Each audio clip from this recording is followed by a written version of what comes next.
It was a cause for great optimism after years of scandal and corruption at FIFA, when in 2015 the U.S. authorities initiated criminal prosecutions against some of the worst alleged offenders, and a new top leadership took office with sweeping promises of reform. We, the chairman and 2 independent members of the new governance committee, were part of that reform effort. We took seriously the task entrusted to us, of implementing reforms, enforcing rules on candidates' eligibility for FIFA positions, supervising elections, and the furthering of social responsibility and human rights in football. Today, none of us is any longer in office. Our sin? We appear to have taken our task too seriously. We knew, of course, that changing an institutional culture would be a long process, 2 steps forward, 1 step back. We were dealing with a game, and its organizations, including national football associations, generally extremely resistant to independent scrutiny, lacking real democracy and integrity, dominated by a small group of people resistant to public accountability, in a context of huge economic stakes and endemic political interference. There is a huge structural conflict of interest at the heart of FIFA. Its leaders depend for their survival on those whom they ought to reform. Power in FIFA is a political cartel. This is why the leadership of football survived for so long despite the many scandals surrounding it.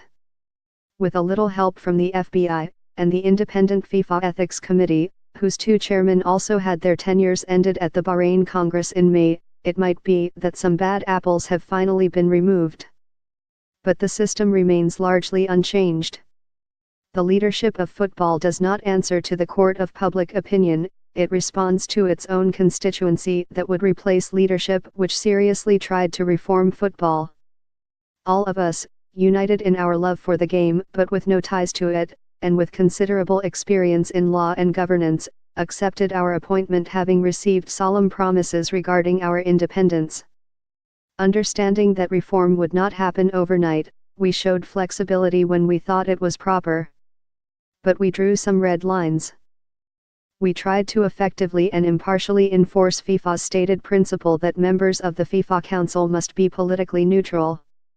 Our decision, in that context, to ban the Russian Deputy Prime Minister Vitaly Mutko from elections led to a backlash from the new FIFA leadership against our independence.